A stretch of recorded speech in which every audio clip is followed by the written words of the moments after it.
ਜੋ ਉਹਨਾਂ ਦੀ ਸਜ਼ਾ ਪੂਰੀ ਕਰ ਚੁੱਕੇ ਨੇ ਸੋ ਉਹਨਾਂ ਨੂੰ ਰਿਹਾ ਨਹੀਂ ਕੀਤਾ ਜਾ ਰਿਹਾ। ਮਨੁੱਖੀ ਅਧਿਕਾਰਾਂ ਦਾ ਸਭ ਤੋਂ ਵੱਡਾ ਉਲੰਘਣ ਆ ਔਰ ਭਾਰਤੀ ਸੰਵਿਧਾਨ ਦੀ ਵੀ ਉਲੰਘਣਾ, ਜਿਹੜੇ ਸੰਵਿਧਾਨ ਨੇ ਉਹਨਾਂ ਨੂੰ ਬੰਦ ਕਰ ਰੱਖਿਆ।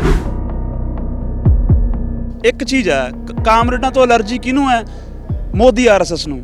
ਸਿੱਖਾਂ ਤੋਂ ਪੰਥ ਤੋਂ ਐਲਰਜੀ ਕਿਹਨੂੰ ਹੈ? ਮੋਦੀ ਆਰਐਸਐਸ ਨੂੰ। ਤਾਂ ਇਹ ਜਿਹੜੇ ਟੈਗ ਨੇ ਉਹਨਾਂ ਵੱਲੋਂ ਹੀ ਦਿੱਤੇ ਜਾਂਦੇ ਨੇ। ਨਾ ਕੋਈ ਇੱਥੇ ਨਾ ਕੋਈ ਕਾਮਰੇਡ ਪੰਜਾਬ ਵਿਰੋਧੀ ਨੇ, ਨਾ ਸਿੱਖ ਪੰਜਾਬ ਵਿਰੋਧੀ ਨੇ, ਸਾਰੇ ਪੰਜਾਬ ਲਈ ਲੜ ਰਹੇ ਨੇ। ਮੋਦੀ ਸਰਕਾਰ ਫਿਰ ਵੀ ਉਹ ਸਾਡੀਆਂ 7 ਨਿਕਾਤੀ ਮੰਗ ਪੱਤਰ ਨਹੀਂ ਮੰਨਦੀ ਤਾਂ ਫਿਰ ਅਗਲਾ ਜਿਹੜਾ ਉਹ 20 ਮਾਰਚ ਨੂੰ ਜਿਹੜਾ ਉੱਥੇ ਅੰਦੋਲਨ ਦੀ ਕਾਲ ਹੈ, ਉੱਥੇ ਹੀ ਅਗਲਾ ਜਿਹੜਾ ਅੰਦੋਲਨ ਦਾ ਐਲਾਨ ਹੋ ਜਾਏਗਾ। ਤੇ ਜਿਹੜਾ ਤੁਸੀਂ ਬਾਰਡਰਾਂ, ਦਿੱਲੀ ਦੇ ਬਾਰਡਰਾਂ ਤੇ ਪਹਿਲਾ ਅੰਦੋਲਨ ਵੇਖਿਆ, ਇਹ ਹੋ ਸਕਦਾ ਉਸ ਤੋਂ ਵੀ ਕਈ ਗੁਣਾ ਜਿਹੜੀ ਵੱਡਾ ਹੋਵੇ। ਮੋਦੀ ਦੇ ਪ੍ਰੀਖਿਆ ਦਾ ਸਵਾਲ ਹੈ। ਸਾਡਾ ਤਾਂ ਅੰਦੋਲਨ ਦੇ ਵਿੱਚ ਲਗਾਤਾਰ ਜਾਰੀ ਆ। ਅਸੀਂ ਉਹਨੇ ਵੇਖਣਾ ਵੀ ਜੇ 24 ਦੇ ਵਿੱਚ ਜੇ ਜਿੱਤਣਾ ਹੈ ਤਾਂ ਸਾਡੇ ਜਿਹੜੇ ਕਿਸਾਨ ਨੇ ਉਹਨਾਂ ਦੀਆਂ ਮੰਗਾਂ ਮੰਨਣੀਆਂ ਪੈਣਗੀਆਂ। ਕੁਛ ਲੀਡਰ ਕੌਮ 'ਚ ਇਹੋ ਜਿਹੇ ਵੀ ਹੁੰਦੇ ਨੇ, ਆਪਣੇ ਆਪ ਨੂੰ ਵੱਡਾ ਕਹਾਉਂਦੇ ਨੇ। ਉਹ ਨਹੀਂ ਚਾਹੁੰਦੇ ਵੀ ਜਥੇਦਾਰ ਹਵਾਜਰਾਜੀ ਵਰਗੇ ਆਉਣ ਤੇ ਸਾਡੀ ਅਗਵਾਈ ਖੋਈ ਜਾਵੇ। ਤੋ ਇਸ ਕਰਕੇ ਇਹ ਪ੍ਰੋਪਗੈਂਡਾ ਪੋਲੀਟੀਕਲ ਪਾਰਟੀਆਂ ਵੱਲੋਂ ਵੀ ਹੁੰਦਾ ਤੇ ਕਿਤੇ ਨਾ ਕਿਤੇ ਛੋਟੇ ਅੰਸ਼ਕ ਸੈੱਲਾਂ ਵੱਲੋਂ ਵੀ ਹੁੰਦਾ। ਸਤਿ ਸ਼੍ਰੀ ਅਕਾਲ ਜੀ, ਦਾ ਅਨਮਿਊਟ ਦੇਖ ਰਹੇ ਹੋ ਤੁਸੀਂ। ਮੈਂ ਜਗਜੀਤ ਸਿੰਘ ਪੰਜੋਲੀ। ਚੰਡੀਗੜ੍ਹ ਮੋਹਾਲੀ ਬਾਰਡਰ ਦੇ ਉੱਤੇ ਕੌਮੀ ਇਨਸਾਫ ਮੋਰਚਾ ਜਿਹੜਾ 7 ਜਨਵਰੀ ਤੋਂ ਸ਼ੁਰੂ ਹੋਇਆ, ਬੰਦੀ ਸਿੰਘਾਂ ਦੀ ਰਿਹਾਈ ਤੇ ਹੋਰ ਮੁੱਦੇ ਜਿਹੜੇ ਹੈਗੇ ਨੇ ਉਹ ਮੰਗਾਂ ਨੂੰ ਲੈ ਕੇ ਮੋਰਚਾ ਲਗਾਤਾਰ ਚੱਲ ਰਿਹਾ ਹੈ ਤੇ ਲਗਾਤਾਰ ਹੀ ਇਸ ਮੋਰਚੇ ਨੂੰ ਵੱਖ-ਵੱਖ ਜਥੇਬੰਦੀਆਂ ਹਮਾਇਤ ਕਰਦੀਆਂ ਆ ਰਹੀਆਂ। ਅੱਜ ਕ੍ਰਾਂਤੀਕਾਰੀ ਕਿਸਾਨ ਯੂਨੀਅਨ ਨੇ ਹਮਾਇਤ ਕੀਤੀ ਹੈ ਤੇ ਸ਼ਿਰਕਤ ਕੀਤੀ ਹੈ। ਹਮਾਇਤ ਉਹਨਾਂ ਨੇ ਭਾਵੇਂ ਪਹਿਲਾਂ ਕਰ ਲਈ ਸੀ। ਉਹਨਾਂ ਦੇ ਆਗੂ ਸਾਡੇ ਨਾਲ ਮੌਜੂਦ ਨੇ, ਗੱਲਬਾਤ ਕਰਦੇ ਹਾਂ। ਮਹਿਮਾ ਸਾਹਿਬ, ਕਿਵੇਂ ਦੇਖਦੇ ਹੋ ਸ਼ਿਰਕਤ ਕੀਤੀ ਗਈ ਹੈ ਕ੍ਰਾਂਤੀਕਾਰੀ ਕਿਸਾਨ ਯੂਨੀਅਨ ਵੱਲੋਂ? ਬਹੁਤ ਸਾਰੇ ਮੰਗਾਂ ਹੋਰ ਵੀ ਹੈਗੀਆਂ, ਮੁੱਦੇ ਵੀ ਹੈਗੇ ਆ। ਕੌਮੀ ਇਨਸਾਫ ਮੋਰਚੇ ਦੀਆਂ ਮੰਗਾਂ ਨੂੰ ਕਿਵੇਂ ਦੇਖਦੇ ਹੋ? ਦੇਖੋ ਜੀ, ਕੌਮੀ ਇਨਸਾਫ ਮੋਰਚਾ ਜਦੋਂ ਤੋਂ 7 ਤਰੀਕ ਤੋਂ ਲੱਗਿਆ, ਸਾਡੇ ਕ੍ਰਾਂਤੀਕਾਰੀ ਕਿਸਾਨ ਯੂਨੀਅਨ ਦੇ ਜ਼ਿਲ੍ਹਾ ਫਤਿਹਗੜ੍ਹ ਸਾਹਿਬ ਅਤੇ ਪਟਿਆਲੇ ਤੋਂ ਉਦੋਂ ਤੇ ਸਾਡੇ ਕਿਸਾਨ ਆਗੂ, ਜ਼ਿਲ੍ਹਾ ਆਗੂ ਇੱਥੇ ਲਗਾਤਾਰ ਮੌਜੂਦ ਨੇ। ਅੱਜ ਅਸੀਂ ਬਕਾਇਦਾ ਤੈਅ ਕਰਕੇ, ਕਿਉਂਕਿ ਪਿਛਲੇ ਦਿਨੀ ਜੀਨ ਦਾ ਪ੍ਰੋਗਰਾਮ ਜਿਹੜਾ ਐਲਾਨਿਆ ਹੋਇਆ ਸੀ ਐਸਕੇਐਮ ਵੱਲੋਂ, ਉਹ ਕਰਨ ਤੋਂ ਬਾਅਦ ਅਸੀਂ ਬਕਾਇਦਾ ਐਲਾਨ ਕਰਕੇ ਸਾਡੇ ਸਾਰੇ ਤਕਰੀਬਨ ਪੰਜਾਬ 'ਚੋਂ 12 ਜ਼ਿਲ੍ਹਿਆਂ 'ਚੋਂ ਅੱਜ 5000 ਦੇ ਕਰੀਬ ਜਿਹੜੇ ਕਿਸਾਨ ਇੱਥੇ ਆਏ ਨੇ।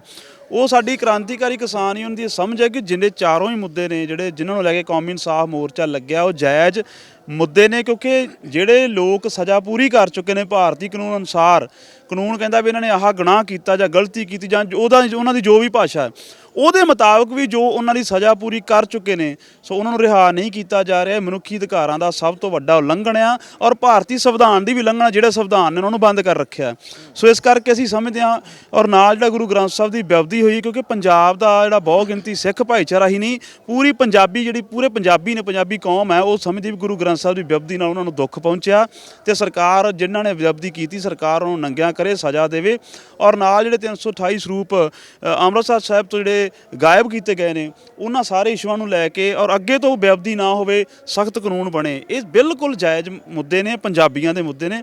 ਸੋ ਇਹਨਾਂ ਮੁੱਦਿਆਂ ਨੂੰ ਕ੍ਰਾਂਤੀਕਾਰੀ ਕਿਸਾਨ ਯੂਨੀਅਨ ਨੇ ਪਹਿਲੇ ਦਿਨ ਤੋਂ ਸਮਰਥਨ ਕੀਤਾ ਔਰ ਅੱਜ ਵੱਡੀ ਗਿਣਤੀ ਵਿੱਚ ਸ਼ਮੂਲੀਅਤ ਕੀਤੀ ਹੈ ਜੀ। ਕਿਵੇਂ ਦੇਖਦੇ ਹੋ ਜਿਹੜੀਆਂ ਯੂਨੀਅਨਾਂ ਹੈਗੀਆਂ, ਕਿਸਾਨ ਜਥੇਬੰਦੀਆਂ ਹੈਗੀਆਂ, ਜਦੋਂ ਇੱਥੇ ਸ਼ਮੂਲੀਅਤ ਕਰ ਜਾਂਦੀਆਂ ਜਾਂ ਨਹੀਂ ਕਰਦੀਆਂ ਵੱਖਰੇ ਵੱਖਰੇ ਤਰੀਕੇ ਨਾਲ, ਤਾਂ ਉਹਨਾਂ 'ਤੇ ਟੈਗ ਲੱਗ ਜਾਂਦਾ ਵੀ ਇਹ ਕਾਮਰੇਡ ਨੇ ਜੀ, ਇਹ ਪੰਥ ਵਿਰੋਧੀ ਨੇ ਜੀ? ਕਿਵੇਂ ਦੇਖਦੇ ਹੋ? ਦੇਖੋ, ਇਹ ਇੱਕ ਚੀਜ਼ ਹੈ, ਕਾਮਰੇਡਾਂ ਤੋਂ ਐਲਰਜੀ ਕਿਹਨੂੰ ਹੈ? ਮੋਦੀ ਆਰਐਸਐਸ ਨੂੰ। ਸਿੱਖਾਂ ਤੋਂ ਪੰਥ ਤੋਂ ਐਲਰਜੀ ਕਿਹਨੂੰ ਹੈ? ਮੋਦੀ ਆਰਐਸਐਸ ਨੂੰ। ਤਾਂ ਇਹ ਜਿਹੜੇ ਟੈਗ ਨੇ ਉਹਨਾਂ ਵੱਲੋਂ ਹੀ ਦਿੱਤੇ ਜਾਂਦੇ ਨੇ। ਨਾ ਕੋਈ ਇੱਥੇ ਨਾ ਕੋਈ ਕਾਮਰੇਡ ਪੰਜਾਬ ਵਿਰੋਧੀ ਨੇ, ਨਾ ਸਿੱਖ ਪੰਜਾਬ ਵਿਰੋਧੀ ਨੇ, ਸਾਰੇ ਪੰਜਾਬ ਲਈ ਲੜ ਰਹੇ ਨੇ। ਹੁਣ ਜੇ ਮੈਂ ਗੱਲ ਕਰਾਂ, ਬਹੁਤੀਆਂ ਕਿਸਾਨ ਜਥੇਬੰਦੀਆਂ ਨੂੰ ਕਾਮਰੇਡ ਕਿਹਾ ਜਾਂਦਾ ਹੈ ਤੇ ਜਿਹੜੀ ਪੰਜਾਬ ਦੀ ਬਹੁ ਗਿਣਤੀ ਹੈ ਉਹ ਕਿਸਾਨੀ ਹੈ, ਉਹ ਸਿੱਖ ਹੈ। ਤੇ ਜਾਂ ਇਹ ਕਹੀਏ ਵੀ ਜਿਹੜੇ ਸਿੱਖ ਨੇ ਉਹ ਬਹੁ ਗਿਣਤੀ ਕਿਸਾਨ ਨੇ। ਸੋ ਇਸ ਕਰਕੇ ਇਹ ਜਿਹੜੀ ਲੜਾਈ ਸਾਂਝੀ ਹੈ ਇਹਨਾਂ ਲੋਕਾਂ ਦੀ, ਇਹਨੂੰ ਜਿਹੜਾ ਲੀਹ ਤੋਂ ਲਾਉਣ ਲਈ, ਆਪਸ ਵਿੱਚ ਪਾੜਨ ਲਈ ਸਰਕਾਰ ਦੇ ਵੱਲੋਂ, ਏਜੰਸੀਆਂ ਦੇ ਵੱਲੋਂ ਇਹ ਠੱਪੇ ਲਾਏ ਜਾਂਦੇ ਨੇ ਵੀ ਫਲਾਣਾ ਤਾਂ ਆਹ ਕਰ ਗਿਆ ਜੀ, ਫਲਾਣਾ ਆਹ ਕਰ ਗਿਆ। ਮੈਨੂੰ ਲੱਗਦਾ ਇਹ ਬੇਫਜ਼ੂਲ ਤੇ ਲੀਹ ਤੋਂ ਤੜਕਾਉਣ ਵਾਲੀ ਗੱਲਾਂ ਨੇ। ਰਾਜੇਵਾਲ ਸਾਹਿਬ ਹੋਰਾਂ ਨਾਲ ਤੁਹਾਡੇ ਵਿਚਾਰਕ ਮਤਭੇਦ ਹੋ ਸਕਦੇ ਆ, ਪਰ ਜੇ ਆਪਾਂ ਦੇਖੀਏ, ਉਹਨਾਂ ਨੇ ਇੱਕ ਪਾਣੀਆਂ ਨੂੰ ਲੈ ਕੇ ਵੱਡਾ ਮੋਰਚਾ ਪਿਛਲੇ ਦਿਨ ਹੀ ਲਾਉਣਾ ਸੀਗਾ ਚੰਡੀਗੜ੍ਹ ਦੇ ਵਿੱਚ। ਜਦੋਂ ਉਹਨਾਂ ਨੂੰ ਇਹ ਸਰਟੀਫਿਕੇਟ ਦਿੱਤੇ ਗਏ ਤਾਂ ਉਹ ਉਹਨਾਂ ਨੇ ਮੋਰਚਾ ਲਾਉਣ ਤੋਂ ਨਾ ਕਰਤੀ, ਪਿੱਛੇ ਹਟ ਗਏ। ਦੇਖੋ ਜੀ, ਸਰਟੀਫਿਕੇਟ ਦੇਣਾ ਏਜੰਸੀਆਂ ਦੇ ਜਾਂ ਜਿਹੜੀ ਆਪਾਂ ਪਹਿਲਾਂ ਗੱਲ ਚੁੱਕੇ ਉਹਨਾਂ ਦੇ ਵੱਸ ਆ।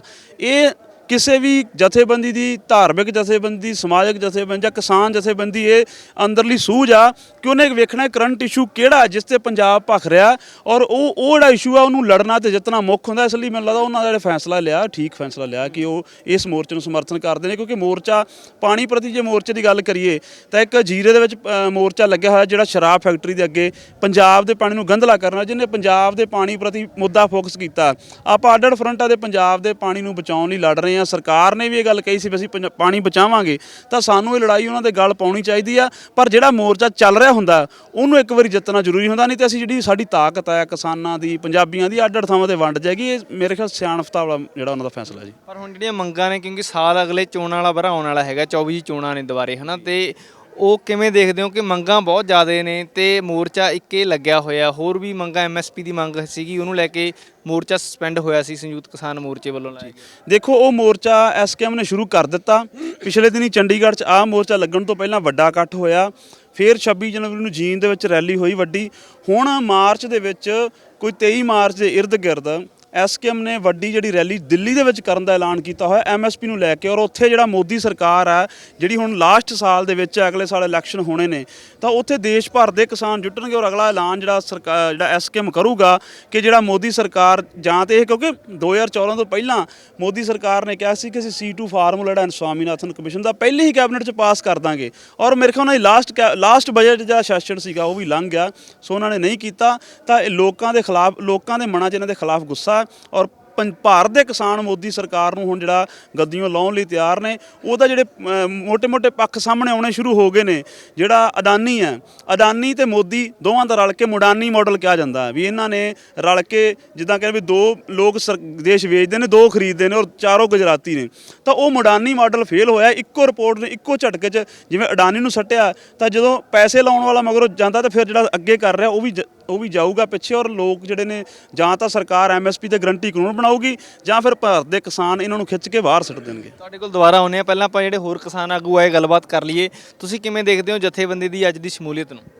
ਸ਼ਮੂਲੀਅਤ ਜੀ ਇੱਕੋ ਹੀ ਆਵਾਜ਼ ਦਿੱਤੀ ਸੀਗੀ। ਪਿਛਲੇ ਦਿਨੀ ਅਸੀਂ 29 ਨੂੰ ਸਾਡੀ ਮੀਟਿੰਗ ਹੋਈ ਸੀਗੀ ਆਨਲਾਈਨ ਹੀ, ਤਾਂ ਉਦਣ ਸਾਰੇ ਜ਼ਿਲ੍ਹਿਆਂ ਨੇ ਪੂਰਾ ਹੰਗਾਰਾ ਦਿੱਤਾ ਸੀਗਾ, ਤੇ ਉਹਦੇ ਵਿੱਚ ਅੱਜ ਪੂਰਾ ਮੈਨੂੰ ਲੱਗਦਾ ਵੀ 5 ਤੋਂ 6 ਹਜ਼ਾਰ ਬੰਦਾ ਦੇ ਲਗਭਗ ਅਸੀਂ ਆਏ ਆ, ਵਿੱਚ ਬੀਬੀਆਂ ਨੇ।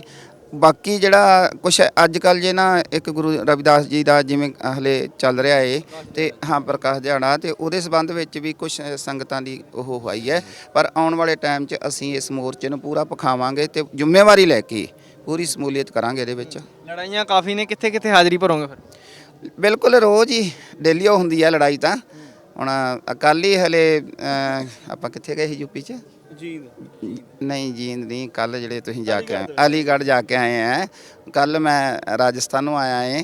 ਆਉਣ ਵਾਲੀ 10 ਤੋਂ 12 ਤੱਕ ਫਿਰ ਮੈਂ ਗੰਗਾਨਗਰ ਹਨੂੰਮਾਨਗੜ੍ਹ ਵੱਲ ਹੈ। ਲੜਾਈਆਂ ਤਾਂ ਰੋਜ਼ ਹੀ ਨੇ ਤੇ ਜਾਣਾ ਵੀ ਪੈਂਦਾ, ਜਥੇਬੰਦੀ ਚੱਲੂ ਵੀ ਐਂ। ਤੇ ਹੁਣ ਲੋਕ ਡਿਮਾਂਡ ਕਰਦੇ ਨੇ ਜਥੇਬੰਦੀਆਂ ਦੀ, ਸਾਨੂੰ ਯੂਪੀ ਤੋਂ ਬੁਲਾ ਕੇ ਸਾਨੂੰ 4 ਜ਼ਿਲ੍ਹਿਆਂ 'ਚ ਸਾਡਾ ਉੱਥੇ ਵੱਡਾ ਇੱਕ ਰੋਸ ਮਾਰਚ, ਟਰੈਕਟਰ ਮਾਰਚ ਹੋਇਆ ਏ। 3 ਜ਼ਿਲ੍ਹਿਆਂ ਦਾ ਸਾਨੂੰ ਰਾਜਸਥਾਨ ਦੀ ਆਫਰ ਆਈ ਹੈ, ਡਾਕਟਰ ਸਾਹਿਬ ਨੂੰ ਲੈ ਕੇ ਆਓ। ਪਹਿਲਾਂ 8 ਤਰੀਕ ਰੱਖੀ, ਫਿਰ ਟਾਈਮ ਨਹੀਂ ਸੀ ਹੈਗਾ, ਤੇ ਹੁਣ 12 ਤਰੀਕ ਨੂੰ ਬੁਲਾਇਆ। ਲੜਦੇ ਆ ਜੀ, ਰੋਜ਼ ਸਵੇਰ ਤੋਂ ਹੀ ਸ਼ੁਰੂ ਹੋ ਜਾਂਦੀ ਲੜਾਈ। ਤੁਸੀਂ ਕਿਵੇਂ ਦੇਖਦੇ ਹੋ ਜਿਹੜੀਆਂ ਕੌਮੀ ਇਨਸਾਫ ਮੋਰਚੇ ਦੀਆਂ ਮੰਗਾਂ ਨੇ, ਤੇ ਜਿੱਥੇ ਸ਼ਮੂਲੀਅਤ ਕੀਤੀ ਗਈ ਹੈ ਉੱਥੇ ਹੋਰ ਬਹੁਤ ਸਾਰਾ ਸਾਲ ਜਿਹੜਾ ਪ੍ਰੀਖਿਆ ਦਾ ਸਾਲ ਹੈਗਾ ਇਹ ਸਾਰੀਆਂ ਜਥੇਬੰਦੀਆਂ ਲਈ, ਕਿਉਂਕਿ ਸਰਕਾਰ ਭਾਰਤ ਦੀ ਚੁਣੀ ਜਾਣੀ ਹੈ 24 ਦੇ ਵਿੱਚ। ਉਹਨੂੰ ਲੈ ਕੇ ਸਾਰੇ ਜਿੱਥੇ ਸਰਕਾਰ ਦਾਅਵੇ ਕਰ ਰਹੀ ਹੈ, ਜਥੇਬੰਦੀਆਂ ਜਿਹੜੀਆਂ ਨੇ ਆਪਣੀ ਮੰਗਾਂ ਨੂੰ ਲੈ ਕੇ ਚਰਚਾ ਦੇ ਵਿੱਚ ਨੇ, ਜਾਂ ਕਹਿ ਦਈਏ ਆਪਾਂ ਸੰਘਰਸ਼ੀਲ ਹੋਈਆਂ ਨੇ। ਵੇਖੋ ਜੀ, ਜਿਹੜੇ ਤਾਂ ਸ਼ਮੂਲੀਅਤ ਹੋਈ ਅੱਜ, ਅਸੀਂ ਸੰਤੋਸ਼ਜਨਕ ਆ ਕਿ ਸਾਡੀ ਕ੍ਰਾਂਤੀਕਾਰੀ ਕਿਸਾਨ ਯੂਨੀਅਨ ਨੇ ਇਸ ਕੌਮੀ ਇਨਸਾਫ ਮੋਰਚੇ ਦੇ ਪਹਿਲੇ ਦਿਨ ਤੋਂ ਸਮਰਥਨ ਦਿੱਤਾ। ਅੱਜ ਅਸੀਂ ਜਿਹੜਾ ਵੱਡਾ ਜਥਾ 1 ਦਿਨ ਦੀ 2 ਦਿਨ ਦੀ ਕਾਲ 'ਤੇ ਆਏ ਹਾਂ। ਕੱਲ੍ਹ ਇਹ ਦੱਸ ਕੇ ਗਏ ਨੇ, ਮੇਰੇ ਤੋਂ ਪਹਿਲਾਂ ਅਲੀਗੜ੍ਹ ਦੇ ਵਿੱਚ ਸੀ, ਤੇ ਕੱਲ੍ਹ ਹੀ ਅਸੀਂ ਪੰਜਾਬ 'ਚ ਪਹੁੰਚੇ ਹਾਂ, ਤੇ ਜਿੱਥੇ ਰਾਤ ਦੇ ਸਾਡੇ ਤੁਰ ਪਏ ਸੀ, ਅੱਜ ਸੁਬਾਹ ਇੱਥੇ ਆ ਗਏ ਨੇ। ਵਧੀਆ ਸ਼ਮੂਲੀਅਤ ਹੋਈ ਹੈ, ਅੱਗੇ ਵੀ ਇਹਦੇ 'ਚ ਵਧੀਆ ਸ਼ਮੂਲੀਅਤ ਕਰਾਂਗੇ। ਮੰਗਾਂ ਨੇ ਜਿਹੜੀਆਂ ਉਹ ਬਿਲਕੁਲ ਜਿਹੜੀਆਂ ਮੋਰਚੇ ਦੀਆਂ, ਕੌਮੀ ਇਨਸਾਫ ਮੋਰਚੇ ਦੀਆਂ 4 ਮੰਗਾਂ ਨੇ, ਉਹ ਜਾਇਜ਼ ਨੇ। ਜਿਹੜੇ ਬੰਦੀ ਸਿੰਘ ਜਿਨ੍ਹਾਂ ਨੂੰ ਕਾਨੂੰਨ ਅਨੁਸਾਰ, ਭਾਰਤ ਦੇ ਕਾਨੂੰਨ ਅਨੁਸਾਰ ਸਜ਼ਾ ਦਿੱਤੀ ਗਈ, ਉਹ ਸਜ਼ਾ ਪੂਰੀ ਕਰ ਚੁੱਕੇ ਨੇ। ਉਹਦੇ ਅਨੁਸਾਰ ਫਿਰ ਕਾਨੂੰਨ ਅਨੁਸਾਰ ਹੀ ਉਹਨਾਂ ਨੂੰ ਬਾਹਰ ਕੱਢਿਆ ਜਾਣਾ ਚਾਹੀਦਾ। ਤੇ ਇਹ ਆ ਕਿ ਉਹ ਕਹਿੰਦੇ ਨੇ ਵੀ ਇਹ ਜਿਹੜੇ ਅੰਦਰ ਬੈਠੇ ਨੇ ਬੰਦੀ ਸਿੰਘ, ਇਹਨਾਂ ਕਾਨੂੰਨ ਭੰਗ ਕਰਦੇ ਨੇ, ਪਰ ਕਾਨੂੰਨ ਬਣਿਆ ਸੰਵਿਧਾਨ ਅਨੁਸਾਰ, ਤੇ ਭਾਰਤ ਸਰਕਾਰ ਤੇ ਪੰਜਾਬ ਸਰਕਾਰ ਤਾਂ ਦੋਵਾਂ ਦੀ ਉਲੰਘਣਾ ਕਰ ਰਹੀ ਏ। ਨਾ ਸੰਵਿਧਾਨ ਦੀ ਕੋਈ ਮੱਦ ਮੰਨ ਰਹੀ ਹੈ ਤੇ ਨਾ ਕਾਨੂੰਨ ਦੀ ਮੰਨ ਰਹੀ ਹੈ। ਵੀ ਜੇ ਕਾਨੂੰਨ ਸਾਹਿਬ ਤੇ ਸਜ਼ਾ ਪੂਰੀ ਕਰ ਚੁੱਕੇ ਨੇ ਫਿਰ ਬਾਹਰ ਛੱਡਣ। ਜਾਣੀ ਇਹ ਗਲਤੀ ਪੰਜਾਬ ਸਰਕਾਰ ਤੇ ਕੇਂਦਰ ਸਰਕਾਰ ਦੋਵੇਂ ਕਰ ਰਹੀਆਂ ਨੇ। ਸੋ ਇਸ ਲਈ ਪੰਜਾਬੀ ਲੋਕ ਸਾਰੇ ਆ ਰਹੇ ਨੇ ਕਿ ਸਰਕਾਰ ਜਿਹੜੀ ਉਲੰਘਣਾ ਕਰ ਰਹੀ ਕਾਨੂੰਨ ਦੀ ਇਹਦੇ ਖਿਲਾਫ ਅਸੀਂ ਸੰਘਰਸ਼ ਕਰਨਾ ਹੈ। ਤੋ ਅਗਲਾ ਜਿਹੜਾ ਹੈ ਕਿ ਜਿਹੜਾ ਤੁਸੀਂ ਕਹਿ ਰਹੇ ਜੇ ਸਾਲ ਹੈ 24 ਦਾ ਚੋਣਾਂ ਦਾ ਸਾਲ ਹੈ, ਉਹ ਸਾਡੇ ਕਿਸਾਨਾਂ ਲਈ ਪ੍ਰੀਖਿਆ ਦਾ ਸਵਾਲ ਨਹੀਂ, ਉਹ ਭਾਰਤ ਸਰਕਾਰ ਲਈ ਪ੍ਰੀਖਿਆ ਦਾ ਸਵਾਲ ਹੈ। ਕਿਉਂਕਿ ਅਸੀਂ ਅੰਦੋਲਨ ਜਦੋਂ ਲੜ ਕੇ ਆਏ ਹਾਂ ਤਾਂ ਜਿਹੜੇ 3 ਬਿੱਲ ਉਹਨਾਂ ਲਿਆਂਦੇ ਸੀ ਉਹਦੇ ਅਨੁਸਾਰ ਉਹਨਾਂ ਜਿਹੜੇ ਆਪਦੇ ਅਡਾਨੀ ਬਾਨੀ ਇਹਨਾਂ ਨੂੰ ਖੇਤ ਦੇਣੇ ਸੀ, ਖੁਸ਼ ਕਰਨਾ ਸੀ, ਮੰਡੀ ਸੌਂਪਣੀ ਸੀ, ਤਾਂ ਅਸੀਂ ਇੱਕ ਅੰਦੋਲਨ ਖੜਾ ਕੀਤਾ, ਲੜਾਈ ਦਿੱਤੀ ਤਾਂ ਉਹ ਜਿੱਤੇ ਆ। ਔਰ ਜਦੋਂ ਮੋਦੀ ਸਰਕਾਰ ਦਾ ਇਹ ਸਵਾਲ ਬਣ ਗਿਆ ਕਿ ਸਰਕਾਰ ਵੀ ਜਾਊਗੀ, ਸਾਡੀ ਪਾਰਟੀ ਵੀ ਖਤਮ ਹੋਊਗੀ, ਸਾਡੀ ਆਰਐਸ ਵੀ ਖਤਮ ਹੋਊਗੀ, ਤਾਂ ਉਦੋਂ ਉਹਨਾਂ ਨੇ ਉਹ ਕਾਨੂੰਨ ਵਾਪਸ ਲਏ ਨੇ। ਤਾਂ ਜਿਹੜੀਆਂ ਮੰਗਾਂ 'ਤੇ ਸਾਨੂੰ ਵਿਸ਼ਵਾਸ ਪੱਤਰ ਦਿੱਤਾ ਸੀ 4 ਦੇ, ਉਹ ਸਾਲ ਹੋ ਗਿਆ, ਉਹ ਲਗਾਤਾਰ ਪੂਰੀਆਂ ਨਹੀਂ ਕੀਤੀਆਂ ਜਾ ਰਹੀਆਂ। ਜੇ ਪੂਰੀਆਂ ਕਰ ਦਿੰਦੇ ਤੇ ਕਿਸਾਨ ਅੰਦੋਲਨ ਥੋੜਾ ਠੰਡਾ ਹੋਣਾ ਸੀ, ਪਰ ਉਹਨਾਂ ਪੂਰੀਆਂ ਨਹੀਂ ਕੀਤੀਆਂ ਤੇ ਕਿਸਾਨ ਅੰਦੋਲਨ ਲਗਾਤਾਰ ਸਟੈਪ ਬਾਈ ਸਟੈਪ ਫੇਰ ਜਿਹੜਾ 1921-20 ਵਾਲੇ ਜਿਹੜਾ ਚੱਲਿਆ ਸੀ ਉਸ ਪੈਟਰਨ ਤੇ ਜਾ ਰਿਹਾ। ਜੀਂਦ ਰੈਲੀ ਤੁਸੀਂ ਵੇਖੀਏ, ਉੱਥੇ ਲੱਖਾਂ ਦਾ ਇਕੱਠ ਹੋਇਆ ਕਿਸਾਨਾਂ ਦਾ। ਔਰ ਪੂਰੇ ਭਾਰਤ ਦੇ ਵਿੱਚ ਜ਼ਿਲ੍ਹਿਆਂ ਤੇ ਟਰੈਕਟਰ ਮਾਰਚ, ਬਲਾਕਾਂ ਤੇ ਟਰੈਕਟਰ ਮਾਰਚ, ਜਾਣੀ ਜਿਹੜਾ ਜੀਂਦ 26 ਜਨਵਰੀ ਨੂੰ ਪੂਰੇ ਭਾਰਤ ਦੇ ਵਿੱਚ ਵੱਡਾ ਅੰਦੋਲਨ ਹੋਇਆ। ਉਹ ਤਾਂ ਦਿੱਲੀ ਮੋਰਚੇ ਤੇ ਬਾਰਡਰਾਂ ਦੇ ਅੰਦੋਲਨ ਸੀ, ਇਹ ਪੂਰੇ ਭਾਰਤ 'ਚ ਹੋਇਆ, ਵਿੱਚ ਪਿੰਡਾਂ ਤੱਕ ਗਿਆ ਅੰਦੋਲਨ। ਜਾਣੀ ਫੇਰ ਕਿਸਾਨੀ ਜਿਹੜੀ ਆਪਦੀਆਂ ਮੰਗਾਂ ਪ੍ਰਤੀ ਜਿਹੜੀਆਂ 3 ਮੰਗਾਂ ਸੀ ਹੋਰ ਪਾਈਆਂ ਨੇ ਉਸ ਮੰਗ ਪੱਤਰ ਦੇ ਵਿੱਚ, ਵੀ ਪੂਰੇ ਭਾਰਤ ਦੇ ਕਿਸਾਨਾਂ ਦਾ ਕਰਜ਼ਾ ਮਾਫ ਕੀਤਾ ਜਾਵੇ, ਬੁਢਾਪਾ ਪੈਨਸ਼ਨ ਦਿੱਤੀ ਜਾਵੇ ਕਿਸਾਨਾਂ ਨੂੰ, ਜਿਹੜੀ ਆ ਜਾਂਦਾ ਹੜ੍ਹ ਆ ਜਾਂਦਾ ਜਾਂ ਗੜੇਮਾਰੀ ਹੋ ਜਾਂਦੀ ਸਾਡੇ ਕਿਸਾਨਾਂ ਨੂੰ ਜਿਹੜਾ ਮੁਆਵਜ਼ਾ ਦਿੱਤਾ ਜਾਵੇ, ਬੀਮਾ ਪਾਲਿਸੀ ਲਿਆਂਦੀ ਜਾਵੇ। ਤਾਂ ਜਿਹੜਾ MSP ਤੇ ਵੀ ਕਾਨੂੰਨ ਹਾਲੇ ਨਹੀਂ ਬਣਿਆ ਗਾ। ਇਹ ਮੰਗਾਂ ਲਈ ਸਾਡੇ ਕਿਸਾਨ ਲਗਾਤਾਰ ਫੇਰ ਚੇਤਨ ਹੋ ਕੇ ਫੇਰ ਲੜਾਈ ਦੇ ਮੈਦਾਨ 'ਚ ਨੇ। ਔਰ ਸਾਨੂੰ ਇਹ ਲੱਗਦਾ ਵੀ ਜਿਹੜਾ ਮਾਰਚ ਮਹੀਨਾ ਉਹਦੇ 'ਚ ਅਸੀਂ ਇੱਕ ਇਕੱਠ ਰੱਖਿਆ, ਸੱਦਾ ਦਿੱਤਾ ਕਿਸਾਨਾਂ ਨੂੰ ਵੀ ਆ ਜਾਓ ਭਾਈ, ਤੇ ਉਹ ਦਿੱਲੀ ਦੇ ਵਿੱਚ ਵੱਡਾ ਇਕੱਠ ਹੋਵੇਗਾ, ਉਹ ਚੇਤਾਵਨੀ ਲਈ ਹੋਵੇਗਾ। ਤੇ ਜੇ ਮੋਦੀ ਸਰਕਾਰ ਫਿਰ ਵੀ ਉਹ ਸਾਡੀਆਂ 7 ਨਿਕਾਤੀ ਮੰਗ ਪੱਤਰ ਨਹੀਂ ਮੰਨਦੀ ਤਾਂ ਫਿਰ ਅਗਲਾ ਜਿਹੜਾ ਉਹ 20 ਮਾਰਚ ਨੂੰ ਜਿਹੜਾ ਉੱਥੇ ਅੰਦੋਲਨ ਦੀ ਕਾਲ ਹੈ, ਉੱਥੇ ਹੀ ਅਗਲਾ ਜਿਹੜਾ ਅੰਦੋਲਨ ਦਾ ਐਲਾਨ ਹੋ ਜਾਏਗਾ। ਤੇ ਜਿਹੜਾ ਤੁਸੀਂ ਬਾਰਡਰਾਂ, ਦਿੱਲੀ ਦੇ ਬਾਰਡਰਾਂ ਤੇ ਪਹਿਲਾ ਅੰਦੋਲਨ ਵੇਖਿਆ, ਇਹ ਹੋ ਸਕਦਾ ਉਸ ਤੋਂ ਵੀ ਕਈ ਗੁਣਾ ਜਿਹੜੀ ਵੱਡਾ ਹੋਵੇ, ਕਿਉਂਕਿ ਉਹਦੇ 'ਚ ਇੱਕ ਅਸੀਂ 1.5 ਸਾਲ ਸਾਡੀ ਟ੍ਰੇਨਿੰਗ ਹੋ ਗਈ, ਕਿਸਾਨਾਂ ਦੀ ਵੀ, ਕਿਸਾਨ ਜਥੇਬੰਦੀਆਂ ਦੀ ਵੀ, ਤੇ ਆਮ ਲੋਕਾਂ ਦੀ ਵੀ ਚੇਤਨਾ ਬਣੀ ਹੈ ਵੀ ਮੋਦੀ ਅਡਾਨੀ ਤੇ ਅੰਬਾਨੀ ਨੂੰ ਦੇਸ਼ ਵੇਚ ਰਿਹਾ, ਅਮਰੀਕਾ ਦੀਆਂ ਕੰਪਨੀਆਂ ਨੂੰ ਦੇਸ਼ ਵੇਚ ਰਿਹਾ, ਸਾਰੇ ਪਬਲਿਕ ਅਦਾਰੇ ਵੇਚਤੇ, ਸਾਰੇ ਉਦਯੋਗ ਜਿਹੜੇ ਉਹਨਾਂ ਨੂੰ ਦੇ ਦਿੱਤੇ, ਸਾਰੀਆਂ ਖਾਣਾ ਉਹਨਾਂ ਨੂੰ ਦੇਤੀਆਂ। ਤਾਂ ਹੁਣ ਜਿਹੜਾ ਖੇਤੀਬਾੜੀ ਵਾਲਾ ਸੈਕਟਰ ਬਚਿਆ ਸੀ ਉਹ ਵੀ ਦੇਣ ਜਾ ਰਿਹਾ ਸੀ, ਉਹ ਕਿਸਾਨਾਂ ਨੇ ਬਚਾ ਲਿਆ। ਤਾਂ ਦੇਸ਼ ਦੀ ਜਦੋਂ ਤਰੱਕੀ ਪ੍ਰਤੀ ਵੇਖਦੇ ਨੇ ਤਾਂ ਉਦੋਂ ਲੋਕ ਵੇਖਦੇ ਨੇ ਕਿ ਜਿਹੜੀਆਂ ਕਿਸਾਨ ਜਥੇਬੰਦੀਆਂ ਨੇ ਇਹ ਹੀ ਸਾਡੇ ਦੇਸ਼ ਨੂੰ ਬਚਾਉਣਗੀਆਂ। ਤਾਂ ਇਹਦੇ ਲਈ ਕਿਸਾਨ ਜਿਹੜੇ ਦੂਜੀਆਂ ਪਾਰਟੀਆਂ ਨਾਲੋਂ ਛੱਡ ਕੇ ਸਾਰਿਆਂ ਨਾਲੋਂ ਕਿਸਾਨ ਜਥੇਬੰਦੀਆਂ ਨਾਲ ਆ ਰਹੇ ਨੇ। ਤਾਂ ਇਹ ਜਿਹੜੀ ਮੈਂ ਪਹਿਲਾ ਸਵਾਲ ਕੀਤਾ ਹੈ ਕਿ ਮੋਦੀ ਦੇ ਪ੍ਰੀਖਿਆ ਦਾ ਸਵਾਲ ਹੈ।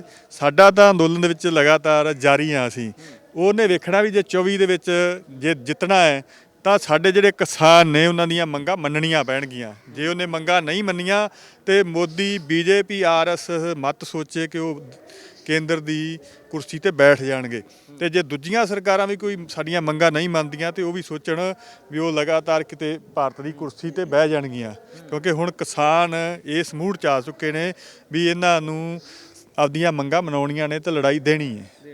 ਸੋ ਲੜਾਈ ਜਿਹੜੀ ਹੈ ਕਿਸਾਨਾਂ ਵੱਲੋਂ 2024 ਤੋਂ ਲੈ ਕੇ ਜਿਹੜੀਆਂ ਮੰਗਾਂ ਨੇ ਉਹ ਚੱਲ ਸ਼ੁਰੂ ਹੋ ਜਾਣੀਆਂ ਹੁਣ। ਤੇ ਬਾਕੀ ਇਹ ਹੈਗਾ ਕਿ ਕਿਸਾਨ ਜਥੇਬੰਦੀਆਂ ਜਿਹੜੀਆਂ ਹੈਗੀਆਂ ਨੇ ਸਰਗਰਮ ਹੈਗੀਆਂ ਮੰਗਾਂ ਨੂੰ ਲੈ ਕੇ, ਵੱਖੋ ਵੱਖਰੇ ਸੂਬਿਆਂ ਦੇ ਵਿੱਚ ਰੈਲੀਆਂ ਵੀ ਕੀਤੀਆਂ ਜਾ ਰਹੀਆਂ। ਗੱਲਬਾਤ ਕਰਦੇ ਹਾਂ, ਤੁਸੀਂ ਕਿਵੇਂ ਦੇਖਦੇ ਹੋ ਕੌਮੀ ਇਨਸਾਫ ਮੋਰਚੇ ਦੀਆਂ ਜਿਹੜੀਆਂ ਮੰਗਾਂ ਨੇ ਤੇ ਉਹਨੂੰ ਲੈ ਕੇ ਲਗਾਤਾਰ ਸੰਘਰਸ਼ ਜਾਰੀ ਆ, ਪਰ ਇੱਥੇ ਟੈਗ ਜਾਂ ਸਰਟੀਫਿਕੇਟ ਦਿੱਤੇ ਜਾਂਦੇ, ਜਿਹੜਾ ਨਹੀਂ ਆਉਂਦਾ ਉਹਨੂੰ ਕਹਿੰਦੇ ਕਾਮਰੇਡ ਹੈ ਜਾਂ ਇੱਥੇ ਆਓ। ਕਿਵੇਂ ਦੇਖਦੇ ਹੋ ਆਉਣ ਵਾਲੇ ਜਿਹੜੇ ਆ ਜਾਂਦੇ ਆ, ਇੱਥੇ ਆਇਆਂ ਦਾ ਵੀ ਕਈ ਵਾਰ ਵਿਰੋਧ ਹੋ ਜਾਂਦਾ? ਅਸਲ 'ਚ ਆਪਾਂ ਨੂੰ ਇਹ ਦੇਖਣਾ ਪਊਗਾ ਵੀ ਇਹ ਕਿਹੜੀਆਂ ਤਾਕਤਾਂ ਨੇ ਜਿਹੜੀਆਂ ਟੈਗ ਦਿੰਦੀਆਂ ਨੇ। ਇਹ ਚੀਜ਼ਾਂ ਅਸੀਂ ਦਿੱਲੀ ਕਿਸਾਨ ਮੋਰਚੇ 'ਚ ਚੱਲਦੇ ਹੋਏ ਸਿੱਖੀਆਂ ਨੇ ਤੇ ਹੱਡੀ ਹੰਢਾਈਆਂ ਨੇ। ਦਿੱਲੀ ਸੰਯੁਕਤ ਕਿਸਾਨ ਮੋਰਚੇ ਦੀ ਇੱਕ ਖੂਬਸੂਰਤੀ ਰਹੀ ਸੀ, ਉਹਨਾਂ ਦੀ ਖੂਬਸੂਰਤੀ ਇਹ ਸੀ ਕਿ ਵੀ ਬਹੁਤ ਵਿਚਾਰਧਾਰਾ ਦੇ ਲੋਕ ਆਪਾਂ ਇਕੱਠੇ ਹੋਏ ਤੇ ਉਹਨਾਂ ਮੁੱਦਿਆਂ ਪਰ ਲੜੇ। ਤੇ ਸਰਕਾਰ ਦੀਆਂ ਏਜੰਸੀਆਂ ਜਾਂ ਕੁਝ ਉਹ ਲੋਕ ਜਿਹੜੇ ਨਹੀਂ ਚਾਹੁੰਦੇ ਸੀ ਵੀ ਆਪਾਂ ਜਿੱਤੀਏ, ਉਹਨਾਂ ਨੇ ਪਾੜਾ ਪਾਉਣਾ ਸ਼ੁਰੂ ਕਰਿਆ। ਇਹੋ ਜਿਹੇ ਲੋਕ ਉਹ ਧਿਰਾਂ ਜਿਹੜੀਆਂ ਨਹੀਂ ਚਾਹੁੰਦੀਆਂ ਕਿ ਕੌਮੀ ਇਨਸਾਫ ਮੋਰਚਾ ਫਤਿਹ ਵੱਲ ਜਾਵੇ, ਬੰਦੀ ਸਿੰਘ ਬਾਹਰ ਆਉਣ ਤੇ ਕੌਮ ਦੀ ਅਗਵਾਈ ਬੰਦੀ ਸਿੰਘ ਕਰਨ, ਜਾਂ ਕੁਝ ਆਪਾਂ ਕਹਿ ਦਈਏ ਵੀ ਕੁਝ ਲੀਡਰ ਕੌਮ 'ਚ ਇਹੋ ਜਿਹੇ ਵੀ ਹੁੰਦੇ ਨੇ ਆਪਣੇ ਆਪ ਨੂੰ ਵੱਡਾ ਕਹਾਉਂਦੇ ਨੇ, ਉਹ ਨਹੀਂ ਚਾਹੁੰਦੇ ਵੀ ਜਥੇਦਾਰ ਹਵਾਜਰਾਜੀ ਵਰਗੇ ਆਉਣ ਤੇ ਸਾਡੀ ਅਗਵਾਈ ਖੋਈ ਜਾਵੇ। ਤੋ ਇਸ ਕਰਕੇ ਇਹ ਪ੍ਰੋਪਗੈਂਡਾ ਪੋਲੀਟੀਕਲ ਪਾਰਟੀਆਂ ਵੱਲੋਂ ਵੀ ਹੁੰਦਾ ਤੇ ਕਿਤੇ ਨਾ ਕਿਤੇ ਛੋਟੇ ਅੰਸ਼ਕ ਸੈੱਲਾਂ ਵੱਲੋਂ ਵੀ ਹੁੰਦਾ, ਜਿਹ 'ਚ ਆਮ ਲੋਕ ਬਹਿਣ 'ਚ ਆ ਜਾਂਦੇ ਨੇ, ਉਹੋ ਜਿਹੇ ਮੰਦੀ ਸ਼ਬਦਾਵਲੀ ਵਰਤਣ ਲੱਗ ਜਾਂਦੇ ਨੇ। ਮੈਂ ਸਾਹਿਬ ਤੁਹਾਡੇ ਕੋਲ ਦੁਬਾਰੇ ਆਉਣਾ, ਕਿਵੇਂ ਦੇਖਦੇ ਹੋ ਬਹੁਤ ਸਾਰੇ ਮੁੱਦੇ ਹੈਗੇ ਨੇ ਹੁਣ ਮੋਦੀ ਦਾ ਟਾਕਰਾ ਕਰਨ ਲਈ, ਵਿਰੋਧ ਕਰਨ ਲਈ ਇੱਕ ਮੁੱਠ ਕੋਈ ਬਦਲ ਪੈਦਾ ਹੋ ਰਿਹਾ ਦੇਸ਼ ਦੇ ਅੰਦਰ, ਜਿਵੇਂ ਕਿਸਾਨ ਜਥੇਬੰਦੀਆਂ ਹੈਗੀਆਂ ਨੇ, ਜੇ ਮੰਗਾਂ ਨਹੀਂ ਪੂਰੀਆਂ ਹੁੰਦੀਆਂ ਤਾਂ ਕਿਸ ਤਰੀਕੇ ਵਿਰੋਧ ਕੀਤਾ ਜਾਊਗਾ ਮੋਦੀ ਦਾ? ਦੇਖੋ ਜੀ, ਜਿਹੜਾ ਮੋਦੀ ਹੈ, ਇਹ ਮੋਦੀ ਜਾਂ ਆਰਐਸਐਸ ਜੁੰਡਲੀ ਹੈ, ਇਹਨਾਂ ਨੇ ਸਾਡੇ ਭਾਰਤ ਦੇ ਹਰ ਹਿੱਸੇ ਤੇ ਅਟੈਕ ਕੀਤਾ, ਕਿਸਾਨਾਂ ਤੇ ਕੀਤਾ, ਮਜ਼ਦੂਰਾਂ ਤੇ ਕੀਤਾ ਔਰ ਆਪਣੇ ਸਿਆਸੀ ਵਿਰੋਧੀਆਂ ਤੇ ਵੀ ਕੀਤਾ ਹੈ। ਸੋ ਕਿਸਾਨਾਂ ਦੇ ਵਾਸਤੇ ਇੱਕ ਫਰੰਟ ਬਣ ਚੁੱਕਾ ਸੰਯੁਕਤ ਕਿਸਾਨ ਮੋਰਚਾ, ਜਿਹੜਾ ਲਗਾਤਾਰ ਇਹਦੀਆਂ ਨੀਤੀਆਂ ਤੇ ਵਿਰੋਧ ਕਰਦਾ ਆ ਰਿਹਾ ਔਰ ਅੱਗੇ ਵੀ ਕਰੂਗਾ ਉਦੋਂ ਤੱਕ ਜਦੋਂ ਤੱਕ ਇਸ ਨੂੰ ਬਾਹਰ ਨਹੀਂ ਧੱਕ ਦਿੰਦਾ ਸੱਤਾ ਚੋਂ। ਦੂਜੀ ਗੱਲ, ਜਿਹੜੇ ਸਿਆਸੀ ਵਿਰੋਧੀ ਆ, ਤੁਸੀਂ ਦੇਖੋ ਮੋਦੀ ਸਰਕਾਰ ਨੇ ਜਦੋਂ ਕੋਈ ਵੱਡਾ ਅੰਦੋਲਨ ਹੁੰਦਾ ਉਹਦੇ ਪੱਖ 'ਚ ਬੋਲਣ ਵਾਲੇ, ਜਾਂ ਜਦੋਂ ਵੀ ਕੋਈ ਕਿਸੇ ਤਰ੍ਹਾਂ ਦਾ ਅੰਦੋਲਨ ਉਹਦੇ ਪੱਖ 'ਚ ਬੋਲਣ ਵਾਲੇ ਪੱਤਰਕਾਰ, ਵਕੀਲ, ਪ੍ਰੋਫੈਸਰ, ਬੁੱਧੀਜੀਵੀ ਜਾਂ ਸਟੂਡੈਂਟ, ਉਹਨਾਂ 'ਚੋਂ ਜਿਵੇਂ ਆਪਾਂ ਬੰਦੀ ਸਿੰਘਾਂ ਦੀ ਲੜਾਈ ਲੜ ਰਹੇ ਹਾਂ ਇਸ ਮੋਰਚੇ 'ਤੇ ਕਿ ਜਿਹੜੇ ਸਾਡੇ ਸਿੱਖ ਕੈਦੀ ਸਜ਼ਾ ਪੂਰੀ ਕਰ ਚੁੱਕੇ ਰਿਹਾ ਕਰੋ, ਐਦਾਂ ਦੇਸ਼ ਦੇ ਅੰਦਰ ਬਹੁਤ ਸਾਰੇ ਉਹ ਲੋਕ ਨੇ ਜਿਨ੍ਹਾਂ ਨੂੰ ਇਸ ਕਰਕੇ ਜੇਲ੍ਹਾਂ 'ਚ ਬੰਦ ਕੀਤਾ ਹੋਇਆ, UAPA ਵਰਗੇ ਕਾਨੂੰਨ ਜਾਂ ਹੋਰ ਸੰਗੀਨ ਧਾਰਾਵਾਂ ਲਾ ਕੇ, ਜਿਨ੍ਹਾਂ ਦਾ ਟਰਾਇਲ ਵੀ ਨਹੀਂ ਚੱਲ ਰਿਹਾ, ਜਿਨ੍ਹਾਂ ਨੂੰ ਸਜ਼ਾ ਤਾਂ ਹੋਣੀ ਬਾਅਦ ਦੀ ਗੱਲ ਹੈ, ਸਿਰਫ ਇਸ ਕਰਕੇ ਕਿਉਂਕਿ ਉਹ ਸਿਰਫ ਤੇ ਸਿਰਫ ਕੇਂਦਰ ਸਰਕਾਰ ਦੀਆਂ ਨੀਤੀਆਂ ਦੇ ਖਿਲਾਫ ਬੋਲਦੇ ਨੇ, ਜਿਹੜਾ ਕਿ ਸਾਡਾ ਡੈਮੋਕ੍ਰੈਟਿਕ ਰਾਈਟ ਆ, ਸੰਵਿਧਾਨਕ ਰਾਈਟ ਆ ਕਿ ਅਸੀਂ ਸਰਕਾਰ ਦੇ ਵਿਰੋਧ 'ਚ ਜਿਹੜੀ ਗੱਲ ਰੱਖ ਸਕਦੇ ਹਾਂ ਸਰਕਾਰੀ ਪਾਲਿਸੀਆਂ ਦੇ, ਤਾਂ ਉਹਦੇ ਵਿਰੋਧ 'ਚ ਬੋਲਣ ਵਾਲੇ ਬਹੁਤ ਸਾਰੇ ਲੋਕਾਂ ਨੂੰ ਜੇਲ੍ਹਾਂ 'ਚ ਬੰਦ ਕੀਤਾ ਹੋਇਆ। ਸੋ ਮੈਨੂੰ ਲੱਗਦਾ ਕਿ ਸਾਡਾ ਜਿਹੜਾ ਪੰਜਾਬ ਆ, ਮੈਂ ਇੱਥੇ ਜ਼ਰੂਰ, ਜਿਹੜਾ ਪੰਜਾਬ ਹੈ ਨਾ ਜੀ, ਪੰਜਾਬ ਨੇ ਹਮੇਸ਼ਾ ਦੇਸ਼ ਦੀ ਅਗਵਾਈ ਕੀਤੀ ਹੈ। ਗੁਰੂ ਗ੍ਰੰਥ ਸਾਹਿਬ ਦੀ ਰਚਨਾ ਸਮੇਂ ਦੇਖ ਲਓ, ਪੂਰੇ ਭਾਰਤ ਦੇ ਵਿੱਚੋਂ ਲੋਕ ਆਏ ਔਰ ਗੁਰੂ ਗ੍ਰੰਥ ਸਾਹਿਬ ਦੇ ਵਿੱਚ ਉਹਨਾਂ ਦੀ ਬਾਣੀ ਦਰਜ ਕੀਤੀ ਗਈ ਔਰ ਉਹਨੇ ਅੱਜ ਉਹ ਦੁਨੀਆ ਨੂੰ ਅਗਵਾਈ ਦੇ ਰਹੇ ਨੇ। ਇੱਦਾਂ ਹੀ ਜਦੋਂ ਖਾਲਸਾ ਪੰਥ ਦੀ ਸਾਜਨਾ ਕੀਤੀ ਗਈ, ਉਦੋਂ ਵੀ ਪੂਰੇ ਭਾਰਤ ਦੇ ਵਿੱਚੋਂ ਲੋਕ ਆਏ ਔਰ ਖਾਲਸਾ ਪੰਥ ਸਾਜਿਆ ਗਿਆ ਜ਼ੁਲਮ ਦੇ ਖਿਲਾਫ ਲੜਨ ਲਈ। ਗੁਰੂ ਹਰਗੋਬਿੰਦ ਸਾਹਿਬ ਦੀ ਆਪਾਂ ਗੱਲ ਕਰੀਏ, ਜਦੋਂ ਗਵਾਲੀਅਰ ਦੇ ਕਿਲੇ 'ਚ ਬੰਸਾਂ ਤਾਂ ਉਹਨਾਂ ਨੇ 52 ਰਾਜੇ ਨਾਲ ਉਹ ਵੀ ਛੁਡਾਏ ਜਿਹੜੇ ਹੋਰ ਸੂਬਿਆਂ ਦੇ ਵਿੱਚ ਰਿਆਸਤਾਂ ਸੀ ਜਿਨ੍ਹਾਂ ਦੀਆਂ, ਔਰ ਸਰਕਾਰ ਨੇ ਉਹਨਾਂ ਨੂੰ ਦਬਾਇਆ ਹੋਇਆ ਸੀ, ਰਿਆਸਤਾਂ ਖੋਹੀਆਂ ਹੋਈਆਂ ਸੀ। ਅੱਜ ਸਾਨੂੰ ਕੀ ਲੋੜ ਆ, ਸਰਕਾਰ ਸਾਡੇ ਸਿੱਖ ਕੈਦੀਆਂ ਨੂੰ ਰਿਹਾਅ ਨਹੀਂ ਕਰਦੀ ਤਾਂ ਸਾਨੂੰ ਇੱਕ ਬਰੋਡ ਉਹਨਾਂ ਲੋਕਾਂ ਨੂੰ ਸੱਦਾ ਦੇਣਾ ਚਾਹੀਦਾ ਜਿਹੜੇ ਵੱਖ-ਵੱਖ ਧਾਰਮਿਕ ਘੱਟ ਗਿਣਤੀਆਂ ਨਾਲ ਸੰਬੰਧਿਤ ਰੱਖਦੇ ਨੇ ਜਾਂ ਦਬਾਏ ਜਾ ਰਹੇ ਨੇ, ਜਾਂ ਜਿਹੜੇ ਆਦੀਵਾਸੀ ਨੇ, ਜਿਨ੍ਹਾਂ ਨਾਲ ਧੱਕਾ ਹੋ ਰਿਹਾ, ਦਲਿਤ ਨੇ, ਉਹਨਾਂ ਸਾਰੇ ਲੋਕਾਂ ਨੂੰ ਜਿਨ੍ਹਾਂ ਦੇ ਬੰਦੇ, ਜਿਨ੍ਹਾਂ ਦੇ ਨੁਮਾਇੰਦੇ, ਜਿਨ੍ਹਾਂ ਦੇ ਵਿਦਿਆਰਥੀ, ਜਿਨ੍ਹਾਂ ਦੇ ਪੱਤਰਕਾਰ, ਬੁੱਧੀਜੀਵੀ, ਜਿਨ੍ਹਾਂ ਨੂੰ ਸਿਰਫ ਇਸ ਕਰਕੇ ਬੰਦ ਕੀਤਾ ਕਿ ਲੋਕ ਇੱਥੇ ਆਪਦੀ ਆਵਾਜ਼ ਨਾ ਚੱਕ ਸਕਣ। ਤਾਂ ਜਦੋਂ ਅਸੀਂ ਘੇਰਾ ਵੱਡਾ ਕਰਦੇ ਹਾਂ ਤਾਂ ਵੱਡੇ ਘੇਰੇ ਨਾਲ ਪੰਜਾਬ ਨੂੰ ਹਮੇਸ਼ਾ ਫਾਇਦਾ ਹੋਇਆ, ਨਾ ਸਿਰਫ ਪੰਜਾਬ ਨੂੰ ਜਦਕਿ ਪੂਰੀ ਦੁਨੀਆ ਨੂੰ। ਹੁਣ ਕਿਸਾਨ ਅੰਦੋਲਨ ਦੇਖ ਲਓ, ਜਦੋਂ ਆਪਾਂ 3 ਕਾਨੂੰਨਾਂ ਦੇ ਖਿਲਾਫ ਤੁਰੇ ਸੀ ਤਾਂ ਉਹਨਾਂ ਦੇ ਸੀ ਕਿ ਤਾਂ ਮੁੱਠੀ ਭਰ ਲੋਕਾਂ ਦਾ ਅੰਦੋਲਨ ਹੈ।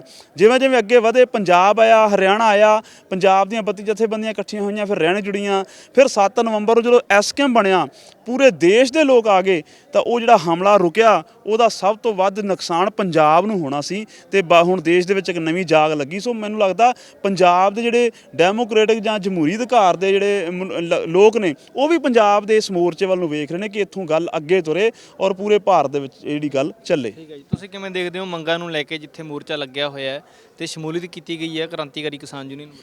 ਵੇਖੋ ਜੀ, ਇਹ ਮੰਗਾਂ ਤਾਂ ਬਿਲਕੁਲ ਜਾਇਜ਼ ਨੇ।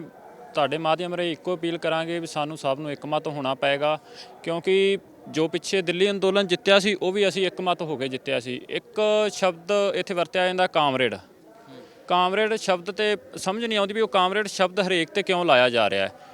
ਮੈਂ ਇੱਕ ਜਥੇਬੰਦੀ ਦੇ ਤੌਰ ਤੇ ਕੰਮ ਕਰਨਾ ਪਿਆ, ਮੇਰਾ ਪਰਿਵਾਰ ਇੱਕ ਸਿੱਖ ਨਾਲ ਬਿਲੋਂਗ ਕਰਦਾ ਹੈ, ਮੇਰੇ ਦਾਦੇ ਪੜਦਾਦੇ ਤੋਂ ਇੱਕ ਸਿੱਖ ਬਿਲੋਂਗ ਕਰਦੇ ਆ, ਫਿਰ ਵੀ ਜਥੇਬੰਦੀਆਂ ਨੂੰ ਕਾਮਰੇਡਰੀ ਦੇ ਵੱਲ ਧੱਕਿਆ ਜਾ ਰਿਹਾ ਹੈ। ਇਹ ਚਲੋ ਪਹਿਲਾਂ ਜੋ ਵੀ ਹੈਗਾ ਸੀ, ਪਰ ਇਸ ਚੀਜ਼ ਨੂੰ ਇੱਕ ਪਾਸੇ ਕਰਕੇ ਇੱਕਮਤ ਹੋ ਕੇ ਲੜਨਾ ਪਏਗਾ ਤੇ ਸਾਰਿਆਂ ਨੂੰ ਅਪੀਲ ਕਰ ਰਹੇ ਹਾਂ ਵੀ ਵੱਧ ਤੋਂ ਵੱਧ ਇੱਥੇ ਆਣ ਕੇ ਸ਼ਮੂਲੀਅਤ ਕੀਤੀ ਜਾਵੇ ਤਾਂ ਕਿ ਜੋ ਇਹ ਮੋਰਚਾ ਜਿੱਤਿਆ ਜਾਵੇ। ਠੀਕ ਹੈ, ਸ਼ੁਕਰੀਆ ਜੀ। ਸੋ ਅਸੀਂ ਕ੍ਰਾਂਤੀਕਾਰੀ ਕਿਸਾਨ ਯੂਨੀਅਨ ਦੇ ਵੱਖ-ਵੱਖ ਆਗੂਆਂ ਦੇ ਨਾਲ ਗੱਲਬਾਤ ਕੀਤੀ ਕਿ ਉਹਨਾਂ ਨੇ ਮੰਗਾਂ ਜਿਹੜੀਆਂ ਨੇ ਕੌਮੀ ਇਨਸਾਫ ਮੋਰਚੇ ਦੀਆਂ ਉਹ ਜਾਇਜ਼ ਨੇ, ਉਹਦੀ ਪ੍ਰੋੜਤਾ ਕੀਤੀ ਹੈ ਕਿ ਮੰਗਾਂ ਜਿਹੜੀਆਂ ਨੇ ਤੇ ਜਿਹੜਾ ਮੋਰਚਾ ਲੱਗਿਆ ਹੋਇਆ, ਅਸੀਂ ਇਸ ਮੰਗਾਂ ਨੂੰ ਲੈ ਕੇ ਜਿਹੜਾ ਮੋਰਚੇ ਦੇ ਵਿੱਚ ਜਿਸ ਤਰੀਕੇ ਨਾਲ ਅੱਜ ਸ਼ਮੂਲੀਅਤ ਕੀਤੀ ਗਈ ਹੈ, ਉਹਨਾਂ ਨੇ ਦੱਸਿਆ ਕਿ ਮੰਗਾਂ ਦੀ ਪ੍ਰੋੜਤਾ ਕਰਦੇ ਆ ਤੇ ਆਉਣ ਵਾਲੇ ਸਮੇਂ ਦੇ ਵਿੱਚ ਜਿਹੜੀ ਕਿਸਾਨੀ ਨੂੰ ਲੈ ਕੇ ਬਹੁਤ ਸਾਰੇ ਮੁੱਦੇ ਹੈਗੇ ਨੇ, ਉਹਨਾਂ ਨੂੰ ਲੈ ਕੇ ਵੀ ਅੰਦੋਲਨ ਜਿਹੜੇ ਨੇ ਉਹ ਦਿੱਲੀ ਦੀਆਂ ਬਰੂਹਾਂ ਤੇ ਦੇਸ਼ ਦੇ ਵੱਖ-ਵੱਖ ਸੂਬਿਆਂ ਦੇ ਵਿੱਚ ਹੋਣਗੇ।